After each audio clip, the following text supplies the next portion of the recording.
This is Jack Pickett. 40 years ago, he was a publisher of U.S. military magazines. He even had positive security clearance. On a visit to MacDill Air Force Base in Florida, he was convinced he saw real American Air Force flying saucers.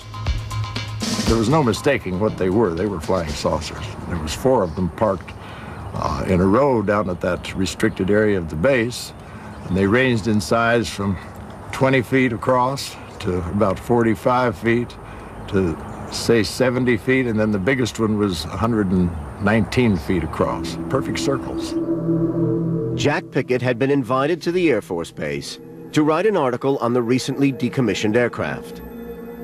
Pickett was even shown some remarkable photographs of the aircraft in the hangar. He showed me photographs of many of these aircraft in flight, in formation.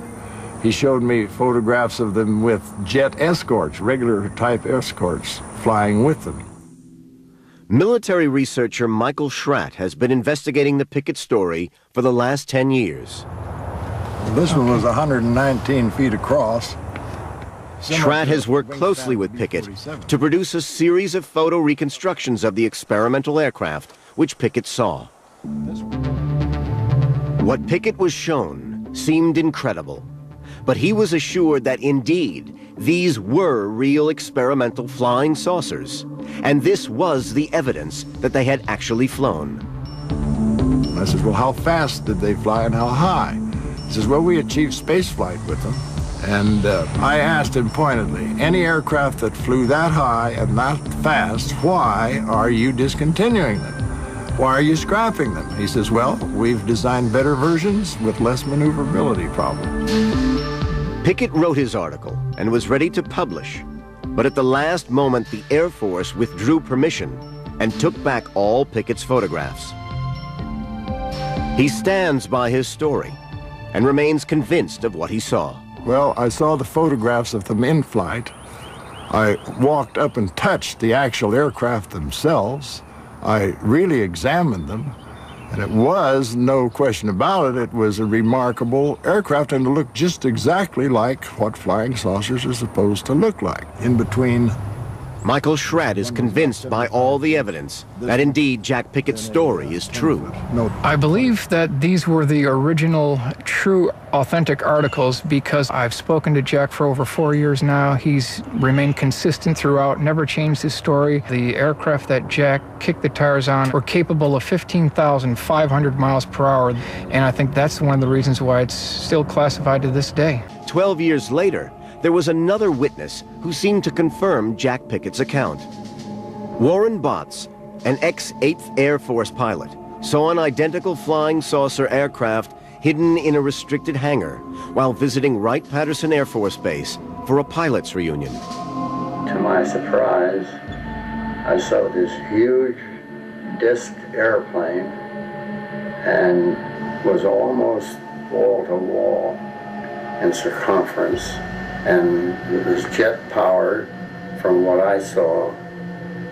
I started to walk over to look at it, not thinking anything about it, and a guard, an armed guard, stopped me and told me I'm not allowed to be in there. So I left, but I did see a large circular airplane in there. Michael Schratt now had personal testimony from a second witness of the highly classified flying saucer. He briefly described the exact same aircraft that Jack Pickett had seen it and described other features that Jack didn't describe, and so when I put these two men together, then I knew I was dealing with a real subject.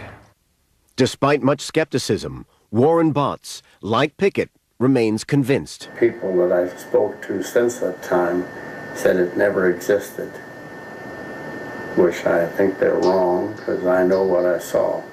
I believe that we do have flying saucers. They did exist, and they do exist now. What both men had seen was remarkably similar to the final John Frost Avrocard design, which the American military had reported as abandoned. Many believe that far from being abandoned, research into flying saucer technology had continued. I think it's definitely being experimented today because Not only can get to your enemy completely unannounced, but you have radar invisibility, you've got the acoustic invisibility, no runways necessary, you have the potential to fly outside our atmosphere into space, and that is the holy grail that the U.S. Air Force always had wanted from the beginning.